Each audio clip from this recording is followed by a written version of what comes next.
बोली गणपति महाराज की जय।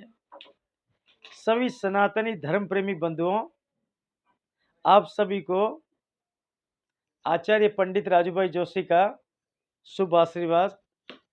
मेरे वीडियो पे आप सभी का स्वागत है।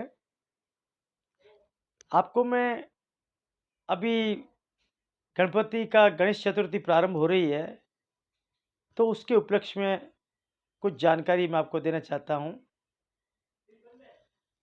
कि गणपति महाराज की स्थापना गणेश चतुर्थी को होती है और अनंत चतुर्दशी को उसका विसर्जन होता है। 10 दिन का ये जन्मोत्सव का महोत्सव हम मनाते हैं। तो इस महोत्सव के अंदर जो भी मैं बताता हूं वो वस्तु गणेश चतुर्थी को चढ़ेगी और इसका क्या क्या विधान है वो मैं आपको बताता हूं। एक तो सबसे पहली बात ध्यान रखना है कि गणपति महाराज को भूल से भी सफेद वस्तु नहीं चढ़ावे।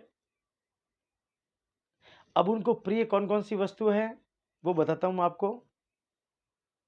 हल्दी की गांठ, दुर्वा यानी द्रोब, मोदक, लड्डू, उनको फल में केला, लाल वस्त्र, ये काफ़ी वस्तुएं जो ऐसी है जो गणपति महाराज को बहुत पसंद है। अब सबसे पहले मैं आपको दुर्वा के बारे में बताता हूं कि गणपति महाराज को 22 दुर्वा लेनी बढ़िया, और 22 दुर्वा को साथ में जिस समय जॉइंट में रखेंगे साथ में, तो वो 11 जोड़े बन जाएंगे। उसके ऊपर 21 गांठ लगा देवे और 21 गांठ लगाने के बाद में वो दुर्वा गणेश चतुर्थी को गणपति महाराज को चढ़ा देवे। गणपति महाराज को दुर्वा बहुत पसंद है। और अनंत चतुर्दशी को यानी कि 10 दिन के बाद में वो वापस वहाँ से उठावे है, और उठाने के बाद में उस दुर्वा को लेके अपने घर की तिजोरी में रख देवे, तो घर में श्री का वास होगा। अगर भगवान की मंदिर में रख देवे, रिद्धि सिद्धि का ठाठ होगा। अगर दुकान के अंदर, प्रतिष्ठान के अंदर अगर दुर्वा को गादी के नीचे रख देवे, तो गादी की ख्याति फैलेगी, दुकान की प्रतिष्ठा और ज़्यादा मजबूत बनेगी। अगर दुकान के अंदर उसको गले में रख देवे, तो वहाँ पे साक्षात माता लक्ष्मी, माता सरस्वती का पूर्ण आशीर्वाद बना रहेगा। ये दुर्वा का प्रयोग मैंने आपको बताया है। अब रही बात कि 5 हल्दी की गांठ गणपति महाराज को चढ़ावे। हल्दी चढ़ाने से क्या होता है, घर के अंदर किसी का वैवाहिक संबंध अगर रुका हुआ है या काफ़ी कोशिशों के बाद में उनका संबंध नहीं बैठ रहा है, कोई अड़चन आ रही है,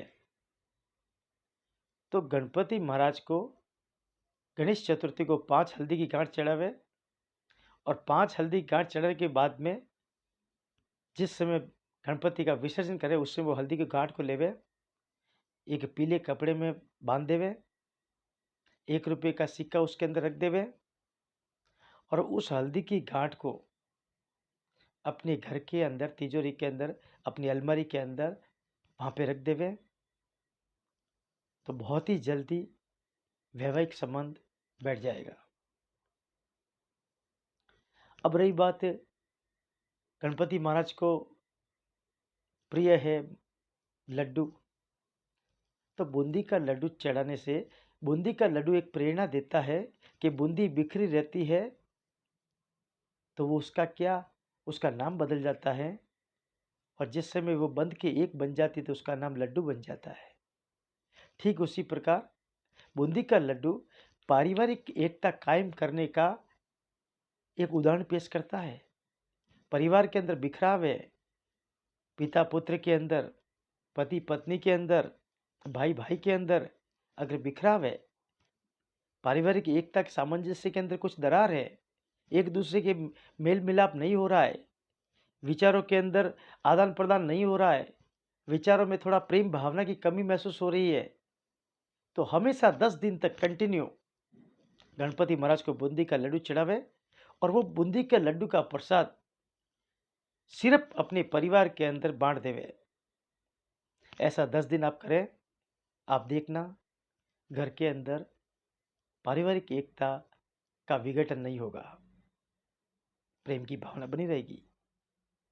उसके बाद में गणपति को मांगलिक गुड़ चढ़ाने से घर के अंदर हमेशा मंगल होता है। गणपति को कपूर की आरती करने से घर की नकारात्मक ऊर्जा दूर होती है, सकारात्मक ऊर्जा प्रवेश करती है। गणपति महाराज को मोदक चढ़ाने से, अगर गणपति महाराज को मोदक चढ़ाते बहुत प्रिय उनको, तो मोदक चढ़ाने से घर के अंदर मोह की भावना बनी रहती है। जिंदगी जीने का एक नया रास्ता तय होता है, वो मोदक चढ़ाने से होता है। गणपति महाराज को गणेश चतुर्थी को जो दुपट्टा उड़ावे,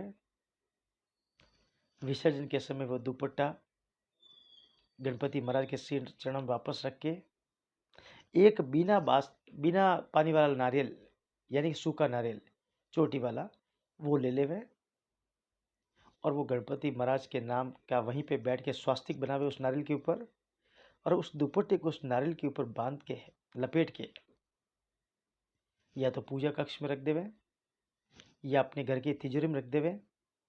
आप देखना गणपति बापा की आशीर्वाद से क्या चमत्कार होता है। जो कार्य रुके हुए हैं सारे संपूर्ण होंगे। ऐसा कोई कार्य नहीं है कि जिसका निवारण नहीं होगा। 10 दिन तक पूर्ण हर्षोल्लास के साथ में, पूर्ण श्रद्धा के साथ में, पूर्ण आनंद के साथ में शाम सुबह गणपति बापा को पूजा आरती करें, गणपति बापा का हरि कीर्तन करें और हमेशा गणपति बापा को कपूर की आरती करें।